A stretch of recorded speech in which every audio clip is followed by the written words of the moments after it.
Roll camera. Okay, ready? Take. Havels. Hero na. Idda hero. Malli, malli, malli, malli, malli. பாசமான பொண்ணு கூட சேர்ந்து இவருக்கும் புத்தி மங்கி போச்சு. இது சரியா வராது.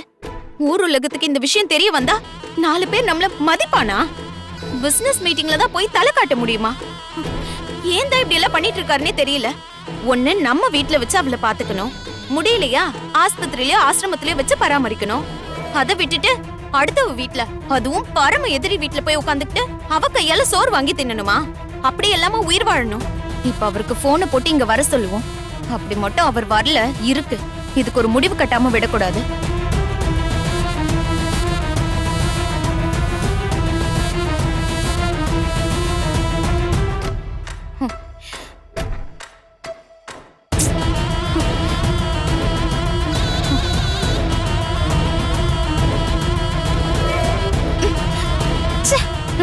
வேணும்னு அட்டென்ட் பண்ணாம இருக்காரு.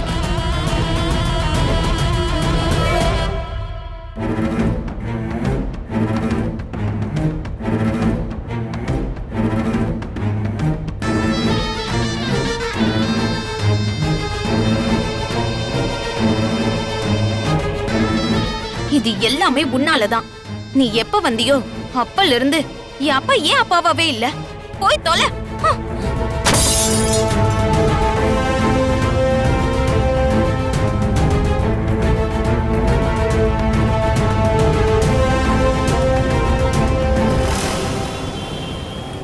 நாளைக்கே கூட்டு வந்துடுறேன் டாக்டர்.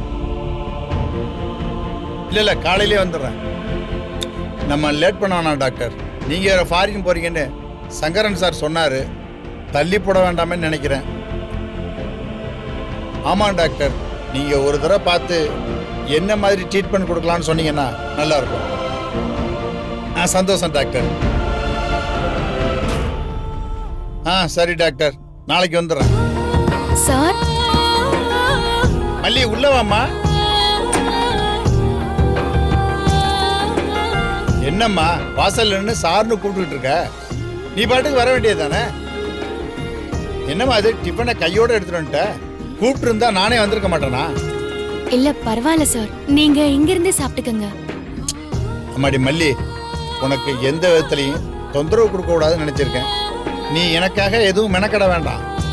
உங்களுக்கு வீட்டில் என்ன செய்வீங்களோ அதையே செய்யுங்க. ஆனா என்ன, எனக்கு என் பொண்ணுக்கும் கூட கொஞ்சம் கூட ஒரு கைப்பிடி சேர்த்து பண்ணுங்க, அது போதுமா? என்ன சார் நீங்க பெருசா மெனக்கட என்ன இருக்கு? நீங்களும் உங்களுக்கு என்ன வேணும்னாலும் உரிமையா கேளுங்க. நீங்க சாப்பிடுங்க, நான் வரேன். பைமா மடி. சொல்லுங்க சார். மடி, நான் உனக்கு எவ்வளவோ மன உளைச்சல் கொடுத்துருக்கேன், ரொம்ப பேசியிருக்கேன். நீ எதையும் மனசுல வச்சுக்காம எனக்கு என் பொண்ணுக்கு உன் வீட்டில் அடைக்கலம் கொடுத்துருக்க. நான் செஞ்சதெல்லாம் ஞாபகம் வச்சுக்காம, முக சுளிக்காம, எனக்கு என்ன வேணும் ஏது வேணும்னு கேட்டு கேட்டு பார்த்து பார்த்து செய்யறம்மா. எனக்கு தர்ம சங்கடமா தான் இருக்கு. ஐயோ சார், அப்படியெல்லாம் நீங்க நினைக்காதீங்க. நினைக்காம இருக்க முடியலம்மா. நான் உன்னை அம்மாடி அம்மாடின்னு என் பொண்ணை கூப்பிடுற மாதிரி தான் கூப்பிடுறேன். ஆனா நீ என்ன சார் சார்னே கூப்பிடுறியம்மா. நான் உனக்கு செஞ்சிருக்கிற கொடுமைக்கெல்லாம் உன் இடத்துல வேற யாரா இருந்தாலும் என்னை வீட்டுக்குள்ளேயே கால் வைக்க விட்டுருக்கவே மாட்டாங்கம்மா.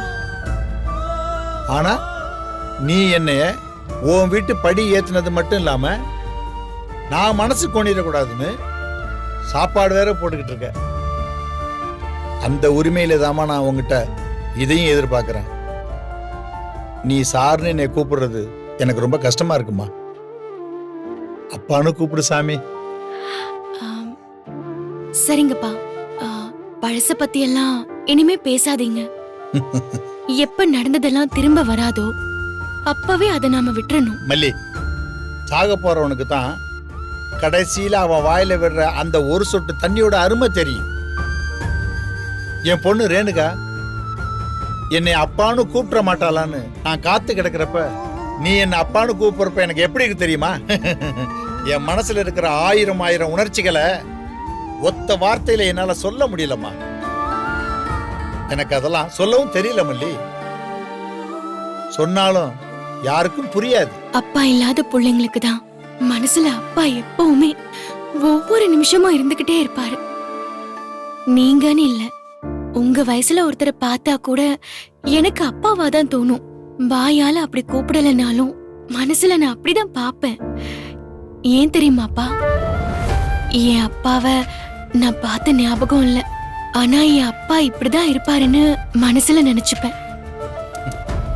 ஆனா அது எவ்வளவு வலிக்கும் தெரியுமா? இல்லாத ஒண்ணு இருந்தா எப்படி இருக்கும்னு யோசிக்கிறதே வலிதான். இனிமே நீ இப்படி சொல்லக்கூடாதுமா. உனக்கு நான் இருக்கேன். உனக்கு எப்போதுமே நான் ஒரு அப்பாவா இருப்பேன். அம்மாடி, சும்மா பேச்சுக்கு சொல்றேன்னு நினைக்காதம்மா, என் மனசார சொல்றேன். தேங்க்ஸ்பா. ஆனா நான் ஒன்னு சொல்றேன், நீங்க தப்பா எடுத்துக்காதீங்க. உங்களை சாருனே கூப்பிட்டு பழகிட்டேன். அதே பழக்கத்துல சில நேரம் கூப்பிட்டா தப்பா எடுத்துக்காதீங்க. இல்லம்மா, நீ எப்படி வேணாலும் கூப்பிடுமா. ஆனா உன் மனசுல என்ன அப்பாவா நினைச்சிருக்கேன்னு சொன்ன பாத்தியா, அதுவே என் மனசுக்கு ரொம்ப நிறைவா இருக்குமா. சரிப்பா, நீங்க சாப்பிடுங்க, நான் பால் எடுத்துட்டு வரேன். அம்மா, அப்புறம் இப்பதான் டாக்டர்கிட்ட பேசினேன். டாக்டர் கிட்டயா? ரேணுகாவுக்குமா? இல்லப்பா, அவர் ஏதாவது சொல்லுவாரு. நீயே யோசிச்சு பாருமா. பெத்த அப்பானா என் பொண்ணை இந்த நிலைமையில பார்த்ததுக்கு அப்புறமும் வீட்லயே வச்சுக்கிட்டு இருக்க மனசு வருமா? இல்லப்பா, நாங்க ஆல்ரெடி டாக்டர் கிட்ட எல்லாம் கூட்டிட்டு போயிட்டோம். எனக்கு எல்லாம் தெரியுமா. என் மனசு திருப்திக்காக கொஞ்சம் புரிஞ்சுக்கமா. சிட்டிலேயே நம்பர் 1 நியூரோ சர்ஜன்மா அவரு. பேரு வாசுதேவன். யார கேட்டாலும் ஓ அவரா, நல்லா பாப்பாரு, அவர்கிட்ட கூட்டிட்டு போங்க, சரி பண்ணிடுவாருன்னு ரொம்ப நம்பிக்கையா சொல்றாங்கம்மா. அவர்கிட்ட அப்பாயின்மெண்ட் கிடைக்கிறது ரொம்ப கஷ்டம் வேற சொல்றாங்க. பொதுவா 10 நாள் 20 நாள் கழிச்சு தான் அப்பாயின்மெண்டே கொடுப்பாராம். இன்னும் 2 நாள்ல ரஷ்யா போறாரு ஏதோ கான்ஃபரன்ஸுக்காக. அதனாலதான் அப்பாயின்மெண்ட்டை யாருக்கும் கொடுக்காம இருந்தாரு. என் ஃப்ரெண்டு ஒருத்தர்கிட்ட பேசி ரெக்கமெண்டேஷன்ல நாளைக்கே அப்பாயின்மெண்ட் வாங்கியிருக்கேம்மா. புரியுதுப்பா. அம்மாடி, மாப்பிள்ளை கிட்ட நான் இதை பத்தி சொன்னா அவர் எப்படியும் சம்மதிக்க மாட்டாரு. எனக்கே அவர்கிட்ட பேச யோசனையா தான் இருக்கு. ஏன்னா அவர் பார்த்ததுல எனக்கு நம்பிக்கை இல்லாத மாதிரி அவர் நினைச்சிடக்கூடாதுல்ல. நான் அப்படி நினைச்சு இந்த டாக்டரை ஏற்பாடு பண்ணல மல்லி. எனக்கு ஒரு ஆசை, ஒரே நாள்ல அவ சரியாயிடுவான்லாம் நான் எதிர்பார்க்கல. இது சரியாகுமா, எவ்வளவு நாள் ஆகும், எப்போ நினைவு திரும்பும், அடுத்த கட்டமா என்ன செய்யலாம்னு இப்ப போற டாக்டர் ஒரு ஒப்பீனியன் சொல்லிட்டாருன்னா நாம அடுத்த ஸ்டெப் எடுத்துக்கலாம்ல. அவரு திரும்ப வர்ற வரைக்கும் நம்ம காத்திருக்க வேண்டியது இல்லையே. பிறந்த குழந்தை அப்பான்னு கூப்பிடாதன்னு பெத்தவங்க ஆசையா ஒவ்வொரு நாளும் பார்த்துக்கிட்டே இருப்பாங்க பாரு. அப்படிதாம்மா இப்ப நான் இருக்கேன். உனக்கு புரியும்னு நினைக்கிறேன். எனக்கு புரியுதுப்பா. தினம் நாங்களும் ரேணுகா அக்காக்காக தான் வேண்டிக்கிட்டு இருக்கோம். இதுக்கு நான் எப்படி நன்றி கிடைச்சிக்கிறது எனக்கு தெரியவே இல்லைம்மா. மாப்பிள்ளைக்கு இந்த விஷயம் தெரிய வேண்டாமா? மாப்பிள்ளை வேலைக்கு போன உடனே நம்ம போயிட்டு வந்துருவோம். ஏமா, நீ பயப்படாத. எதுவுமே உனக்கு தெரியாதுன்னு சொல்லிடு, படிய ஏன் மேல போட்டுரு. நாம அங்க போயிட்டு வந்ததுக்கு அப்புறம் மெதுவா மாப்பிள்ளை கிட்ட நானே சொல்லிடுறேம்மா. ஆனா இப்பவே சொல்லிடலாம்னு உனக்கு தோணும். என்னைய விட உனக்கு மாப்பிள்ளைய பத்தி அதிகமா தெரியும்ல. அவர் எந்த அளவுக்கு வளைஞ்சு போறாரோ அதே அளவுக்கு சில விஷயத்துல எல்லாம் ரொம்ப பிடிவாதமா இருப்பாப்ல. இதையும் சொல்லி அப்புறம் அவர் வேண்டான்னு சொல்லிட்டா ஒண்ணுமே செய்ய முடியாதுமா. அதனாலதாம்மா இப்ப சொல்ல வேண்டாம்னு தோணுது. சரி, புரியுதுப்பா. நான் சொல்ல மாட்டேன். சரிம்மா.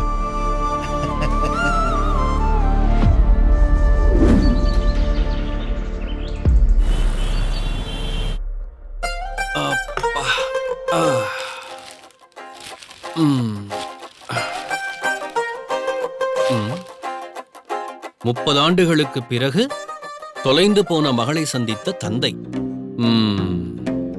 நானும் தான் பிள்ளைய பெத்தேன். ஆனா அது பிள்ளைய வளரல.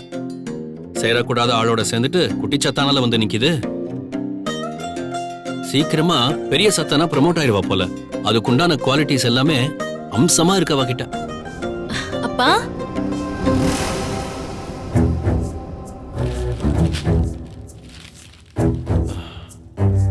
அப்பா, ரஞ்சிமா,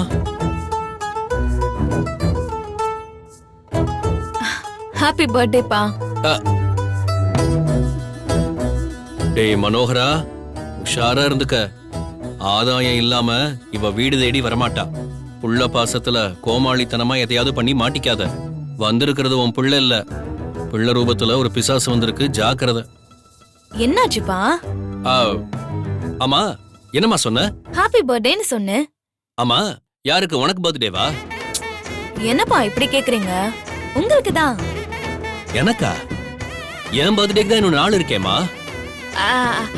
நட்சத்திரப்படி இன்னைக்கு தான் உங்களுக்கு பர்த்டே. நான் காலையிலே கோவிலுக்கு போய் உங்களுக்காக அர்ச்சனை எல்லாம் பண்ணிட்டு வந்திருக்கேன் தெரியுமா? சரி, ஆமா என்ன திடீர்னு? கூட இருக்கும்போதே நீ பர்த்டே எல்லாம் கொண்டாட மாட்ட. இன்னைக்கு புதுசா கேக் எல்லாம் வாங்கிட்டு வந்திருக்க? தெரியலப்பா, கூடவே இருக்கிறப்போ பெருசா எதுவும் தெரியல. திடீர்னு உங்களை ரொம்ப மிஸ் பண்ணேன். ஆஹா, நம்ம விட்ட நமக்கே போடுறாளே. சிக்க மாட்டே ரஞ்சி. ராஜி அனுப்புன ஏவல் தானே நீ. எந்த தீய சக்தியும் என்ன அண்ட விட மாட்டேன். நீ தலைகீழ நின்னாலும் என் வாயில இருந்து ஒரு வார்த்தை புடுங்க முடியாது. கரெக்டுமா. ஒரு விஷயத்தோட அருமை இருக்கிற வரைக்கும் தெரியாது, இல்லாதப்பதான் தெரியும், புரியவும் செய்யும். நான் ஒரு மடையன் நிக்க வச்சு பேசிட்டு இருக்கேன் பாரு. உட்காருமா, உட்காரு. அப்பா, வீட்ல எல்லாரையும் கூப்பிடுங்க, கேக் வெட்டலாம். நீ கேக் கட் பண்ணவா வந்திருக்க? நீ கேக் கட் பண்ற சாக்குல எதை கட் பண்ண வந்திருக்கேன்னு தெரியும். ஏம்மா, நான் என்ன பெரிய தியாகியா எல்லாரையும் கூப்பிட்டு கேக் கட் பண்றதுக்கு? நாம 2 பேர் மட்டும் வெட்டுவோமா? என்ன பாக்குறமா? இல்லப்பா, வீட்ல யாருமே இல்லையா? சத்தமே இல்ல. வெண்பா ஸ்கூலுக்கு போயிருப்பால? ஆமாமா. மாமா? மாமா வெளிய ஏதோ வேலையா போயிருக்காருன்னு நினைக்கிறேன். ஓ, மல்லி? அவ எங்கம்மா போக போறா? பக்கத்துல காய்கறி ஏதாவது வாங்க போயிருப்பா. அப்போ வீட்ல யாருமே இல்லையாப்பா? அதான் நான் இருக்கேன்லம்மா. இல்லப்பா, உங்களை தவிர. என்ன தவிரன்னா இந்த வீட்ல ஆமா ஒருத்தங்க இருக்காங்க. யாருப்பா? வேற யாருமா? அவங்கதான் பெரிய மனசுக்காரங்க, இந்த வீட்டு ஓனர். அன்னபூர்ணிமா. அந்த அன்னபூர்ணி இருந்தா என்ன, ஒழிஞ்சா எனக்கு என்ன? அவங்களை யார் கேட்டா? அவங்க எப்போதுமே பிஸி தான், வீட்லயே இருக்க மாட்டாங்க, வெளியே சுத்திக்கிட்டே இருப்பாங்க. ஏமா ரஞ்சிதா, அப்பாவுக்கு கேக் மட்டும் தானா? சொல்லுங்கப்பா, என்ன வேணும்? என் பொண்ணு நீ என்ன கிஃப்ட் கொடுத்தாலும் நான் வாங்கிப்பேன். அப்பா சரி, அவங்கள எப்ப வருவாங்க? தெரியலையேம்மா. ஆமா எதுக்கு நீ இதெல்லாம் கேக்குற? அப்பா இல்ல, கேக் கட் பண்ணோம்ல. அப்படின்னா ஒண்ணு செய். அப்பாக்கு கிஃப்ட் வாங்கி தரேன்னு சொன்னேன்ல, உன் கூட சேர்ந்து சாப்பிட்டு ரொம்ப நாள் ஆச்சு. சாப்பாடு ஏதாவது ஆர்டர் போடுறியா? நம்ம சாப்பிட்டே இருப்போம், அதுக்குள்ள அவங்க எல்லாம் வந்துருவாங்க. சரியா? சாப்பாடு ஆர்டர் போடு. என்ன வேணுமோ சொல்லுங்க. பிரியாணி சாப்பிட்டு ரொம்ப நாள் ஆகுது. எப்ப பார்த்தாலும் சாம்பார், ரசம், வத்த குழம்புன்னு சாப்பிட்டு சாப்பிட்டு நாக்கே செத்து போச்சுமா. ஒரு மட்டன் பிரியாணி போட. அதுக்கப்புறம் அது கூட கிரில் சிக்கன் போட்டுக்கோ. அதுக்கப்புறம் உனக்கு என்ன வேணுமோ அதையும் ஆர்டர் பண்ணிக்கோ. சரிப்பா. ஏமா ஒரு நிமிஷம். கடுப்பாயிட்டா போலியே. சரி சரி, இதனை உழைச்ச காசா? என் மாப்பிள்ளைய ஏமாத்தி ஆட்டைய போட்ட காசு தானே. கேப்போம் கேப்போம். பா என்ன? இல்லம்மா, ஒரு ஐஸ்கிரீம் போட்டுக்கிறியா? ஐஸ்கிரீம் சாப்பிட்டு ரொம்ப நாள் ஆச்சு.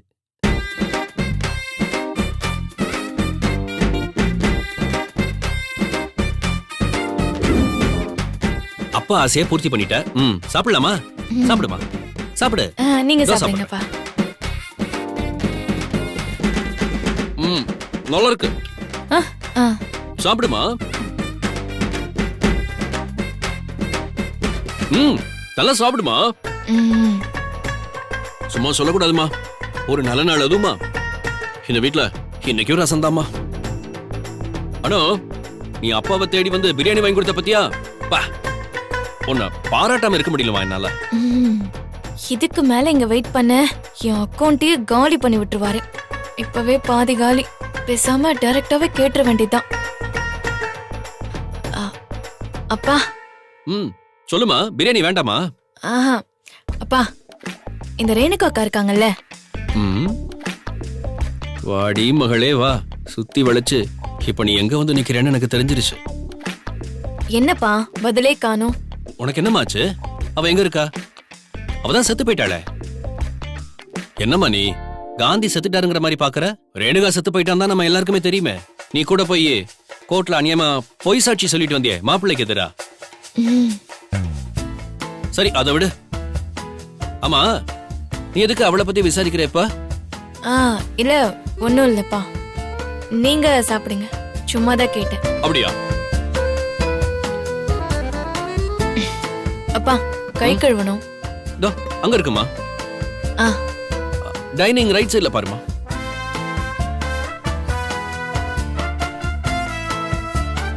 அப்பாடா.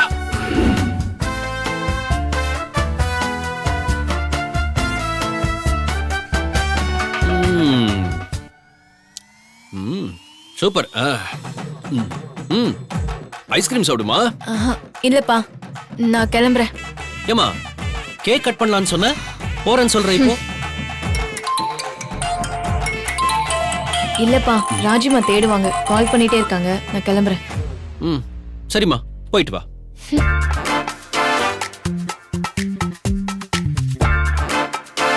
ரேணுகாவையா வேவு பார்க்க வந்த நீ? நான் உன் அப்பண்டி.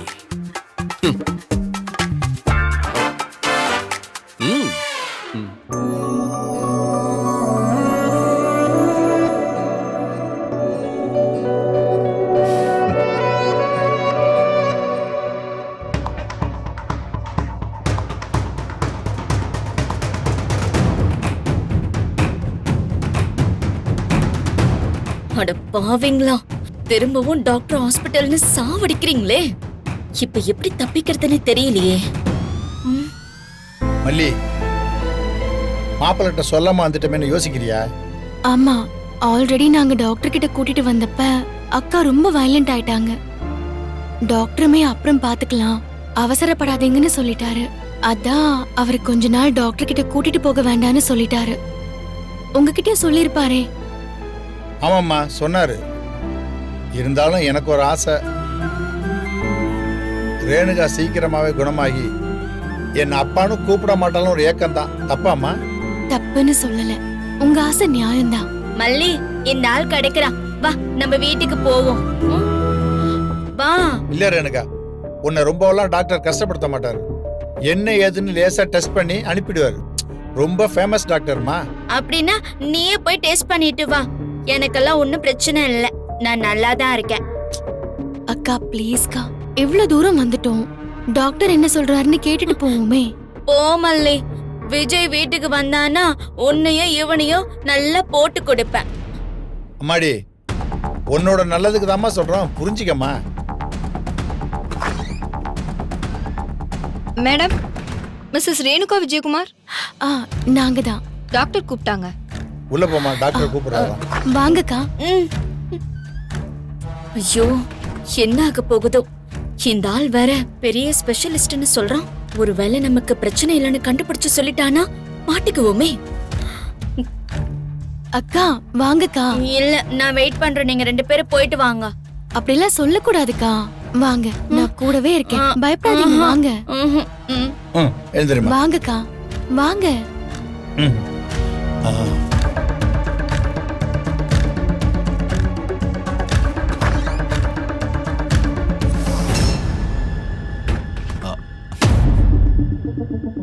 வணக்கம் டாக்டர். Good morning.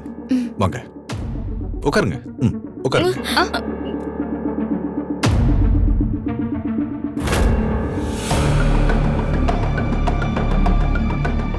அக்கா உட்காருங்க. இல்ல மல்லி, நான் உட்கார மாட்டேன். உட்காருங்கக்கா, நான் சொன்னா கேப்பீங்கல்ல, உட்காருங்க. உங்க பேர் என்னம்மா? டாக்டர், அவளுக்கு பேர் கூட ஞாபகம் இல்ல. ரொம்ப மனசுக்கு கஷ்டமா இருக்கு. சிஸ்டர், அவங்களுக்கு பிரஷர் செக் பண்ணுங்க. வேண்டாம், எல்லாரும் சேர்ந்து என்ன கொல்ல பாக்குறாங்க. விஜய், விஜய் என்ன காப்பாத்து. அம்மாடி, இல்லம்மா, நான் உன் அப்பாடா. நான் உனக்கு ஏதாச்சும் கெட்டது பண்ணுவேனா? உன்னை ஒன்னும் செய்ய மாட்டாங்கம்மா. மல்லி சொல்லுமா, நீ சொன்னாதான் கேக்குறா. அக்கா இங்க பாருங்க, கொஞ்சம் அமைதியா இருங்க. உடம்புல பிரஷர் எவ்வளவு இருக்குன்னு பாப்பாங்க, அவ்வளவுதான், வலிக்கலாம் செய்யாது. சிஸ்டர் நீங்க சொல்லுங்க, வலிக்குமா? சேச்சே அதெல்லாம் வலிக்காது. கேட்டீங்களாக்கா? ஒண்ணுமே இல்ல. கைய நீட்டுங்க. வேண்டான்னு சொல்றல, கொன்னுடுவேன் உன்னை. பக்கத்துல வந்தேன்னா நான் ஏதாவது சொல்லிடுவேன் சொல்லிட்டேன்.